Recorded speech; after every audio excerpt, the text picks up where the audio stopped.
Guys, हमारे channel में आपका स्वागत है। हम लोग आज भारत के भूगोल के अंतर्गत भारत की अवस्थित एवं विस्तार का अध्ययन करेंगे। यदि विश्व के नक्शे पर देखा जाए तो भारत दक्षिण मध्य एशिया का एक देश है। भारत का जो क्षेत्रफल है 32,87,263 वर्ग किलोमीटर है। भारत की उत्तर से दक्षिण की तरफ जो लंबाई है, उत्तर से दक्षिण की तरफ जम्मू कश्मीर से लेके कन्याकुमारी तक 3214 किलोमीटर है। अर्थात उत्तर से दक्षिण की तरफ जो लंबाई है 3214 किलोमीटर है। ये मुख्य भूमि पर है, द्वीपों को छोड़ दिया गया है। इसकी लंबाई में द्वीपों को नहीं लिया गया है। पूरब से पश्चिम,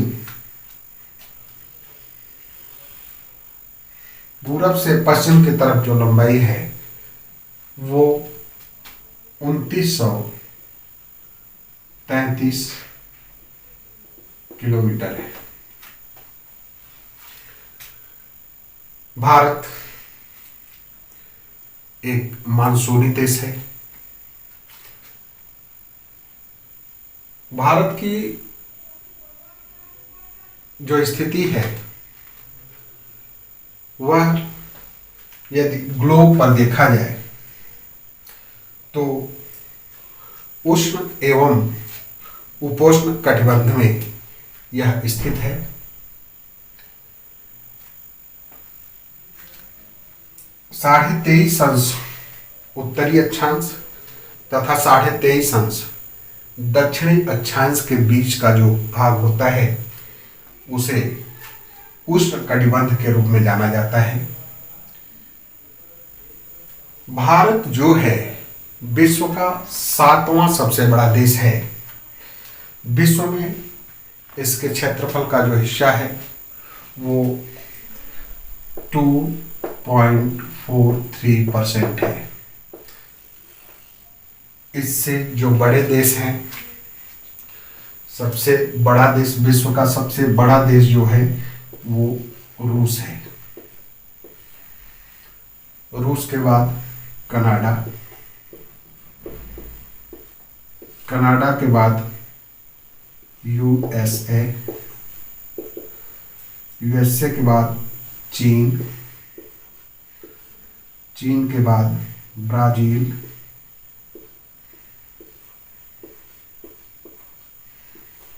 फिर ऑस्ट्रेलिया,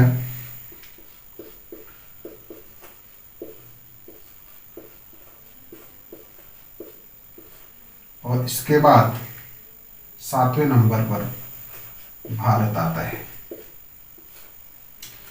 ये तो एक सामान्य परिचय रहा भारत का। अब खगोलीय दृष्टि से हम इसकी अवस्थिति के बारे में जानेंगे। अक्षांश एवं देशांतरी स्थिति क्या है इसकी। तो सबसे पहले हमें यह समझना होगा कि पूरे विश्व को अक्षांशीय दृष्टि से दो गोलार्धों में और देशांतरीय दृष्टि से दो गोलार्धों में बांटा गया है। अक्षांशीय दृष्टि से देखा जाए तो भारत उत्तरी गोलार्ध में पड़ता है, और देशांतरीय दृष्टि से देखा जाए तो भारत पूर्वी गोलार्ध में पड़ता है। इस तरह से देखा जाए तो भारत की जो वास्तविक स्थिति है वो उत्तर उत्तरी पूर्वी गोलार्ध, उत्तरी पूर्वी गोलार्ध, यह जो है भारत वास्तव में उत्तर पूर्वी गोलार्ध में पड़ता है, उत्तरी पूर्वी गोलार्ध में पड़ता है। इसके अक्षांशीय विस्तार को देखा जाए तो उत्तर से दक्षिण, अब जो है ये 0 अंश अक्षांश है, 0 अंश अक्षांश से यह ऊपर जाने पर, उत्तर की तरफ जाने पर 8 अंश 4 मिनट उत्तरी अक्षांश से लेके 37 अंश 6 मिनट उत्तरी अक्षांश के बीच स्थित है। यह जो स्थिति है 8 अंश 4 मिनट से लेके 37 अंश 36 मिनट, 37 अंश 6 मिनट का जो उत्तरी अक्षांश के बीच यह स्थिति है, यह भारत की मुख्य भूमिका है। यदि द्वीपों सहित देखा जाए तो भारत की स्थिति यह है कि यह 6 अंश 45 मिनट उत्तरी अक्षांश, 6 अंश 45 मिनट उत्तरी अक्षांश से लेकर 37 अंश 6 मिनट उत्तरी अक्षांश के बीच स्थित है। देशांतरीय विस्तार देखा जाए इसका तो 68 अंश 7 मिनट से 97 अंश 25 मिनट पूर्वी देशांतर के बीच इसकी स्थिति पाई जाती है। यह कई बार प्रश्न पूछा गया है, अक्षांशीय विस्तार, देशांतरीय विस्तार, इसका कई बार परीक्षाओं में जिक्र किया गया है।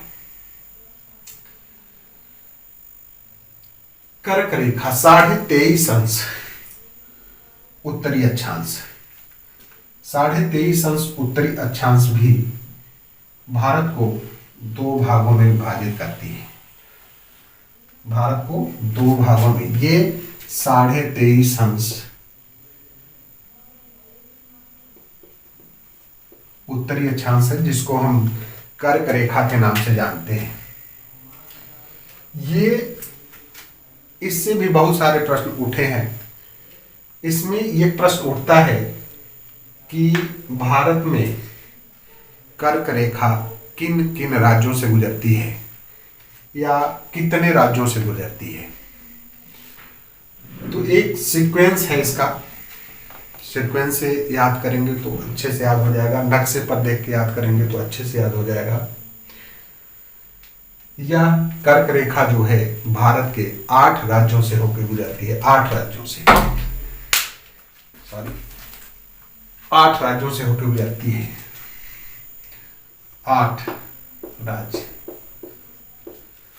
जिसमें पहला है गुजरात, गुजरात के बाद राजस्थान, राजस्थान के बाद मध्य प्रदेश पड़ता है, मध्य प्रदेश के बाद छत्तीसगढ़ पड़ता है, छत्तीसगढ़ के बाद झारखंड पड़ता है, झारखंड के बाद पश्चिम बंगाल पड़ता है, पश्चिम बंगाल के बाद त्रिपुरा है और त्रिपुरा के बाद मिजोरम है। सबसे पश्चिम में गुजरात और सबसे पूर्व में मिजोरम। ये कर्क रेखा इन 8 राज्यों से गुजरती है। इसको आप नोट कर लेंगे। हमने एक आउटलाइन बना के रखा है, हम कोई आर्टिस्ट नहीं है जो एकदम सेम टू सेम नक्शा ड्रा करते हैं, केवल एक आउटलाइन हमने बना के रखा है आपको बताने के लिए। ठीक है, तो आगे हम चलते हैं। कितने राज्यों से होकर गुजरती है? 8 राज्यों से। कौन कौन? गुजरात, राजस्थान, मध्य प्रदेश, छत्तीसगढ़, फिर झारखंड, पश्चिम बंगाल, त्रिपुरा और मिजोरम। इसको ध्यान रखिएगा, इसको नोट करके रखिएगा। एक लाइन और है जिससे भारत का मानक समय निर्धारित होता है। ये जो है 82.5 अंश पूर्वी देशांतर, 82 अंश 30 मिनट पूर्वी देशांतर। यहां से भारत का मानक समय निर्धारित होता है। यदि ऐसा ना होता तो भारत में ही जो पूर्वी क्षेत्र है और पश्चिमी क्षेत्र है उसके समय में अंतर हो जाता। इसलिए प्रत्येक देश का कोई न कोई एक मानक समय रेखा निर्धारित की गई है देशांतर के आधार पे, जिससे उसके टाइम को, उसके समय को निर्धारित किया जाता है। यदि देखा जाए तो सूर्योदय पूर्व और पश्चिम में सूर्योदय के समय को देखा जाए तो 2 घंटे का अंतर हो जाता है, लेकिन समय में कोई परिवर्तन नहीं होता। अब सूर्योदय के समय में परिवर्तन हो सकता है क्योंकि वो सूर्य को एक देशांतर दूर जाने में 4 मिनट का समय लगता है, लेकिन टाइम जितना अरुणाचल प्रदेश में बचता रहेगा उतना ही गुजरात में रहेगा। टाइम में अंतर नहीं होता है। ठीक है, तो इसके बाद हम लोग एक चीज और देखेंगे, क्योंकि परीक्षा में बहुत बार पूछा गया है कि भारत का उत्तरतम स्थान, दक्षिणतम स्थान, पूर्वोत्तर स्थान, पश्चिमोत्तर स्थान कौन कौन सा है। भारत का सबसे उत्तरी स्थान जो है उसको इंदिरा काल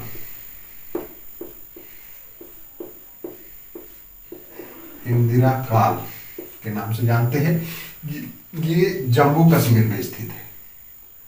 जम्मू कश्मीर में सबसे उत्तरी स्थान जो है जम्मू कश्मीर। यदि मुख्य भूमि को देखा जाए तो मुख्य भूमि में सबसे दक्षिणतम जो बिंदु होता है वो कन्याकुमारी है।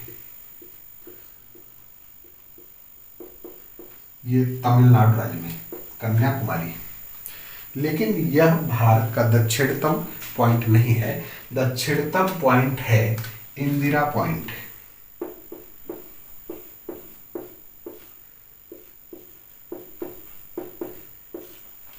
क्योंकि भारत का जो विस्तार है वो द्वीपों सहित लेके है।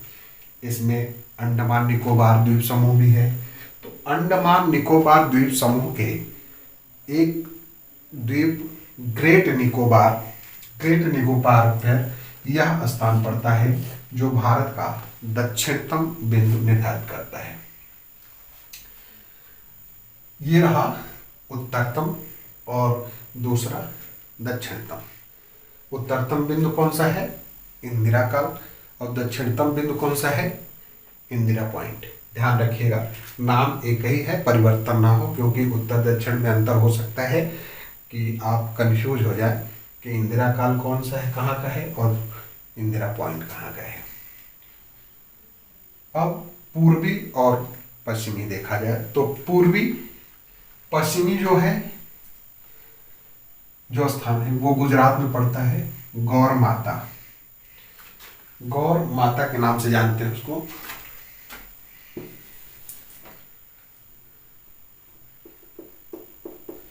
गौर माता, या कहीं कहीं आपको गुहार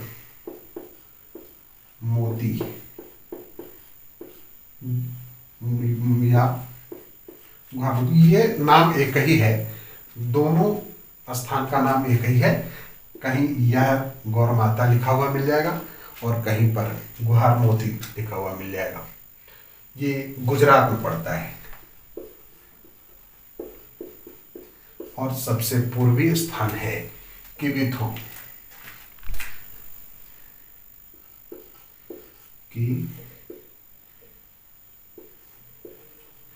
किबिथो यह जो है अरुणाचल प्रदेश में पड़ता है।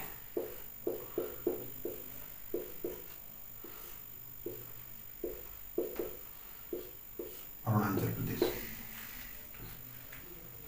तो परीक्षा की दृष्टि से आज हम लोगों ने भारत की जो स्थिति है और भारत की जो खगोलीय स्थिति है इसके संबंध में हम लोगों ने अध्ययन किया। भारत का जो प्रायद्वीपीय क्षेत्र है इसके पूर्व में बंगाल की खाड़ी और पश्चिम में अरब सागर है। तो इस वीडियो के माध्यम से हम लोग इतना अध्ययन किए और आगे जो है भारत की जो सीमा है इसके संबंध में हम अगली वीडियो में पढ़ेंगे, और भारत की स्थलीय सीमा और भारत की जलीय सीमा, क्योंकि लंबा कोई वीडियो ना हो, उबाऊ ना हो, थोड़ा थोड़ा करके हम लोग पढ़ेंगे और याद करते चलेंगे। ओके।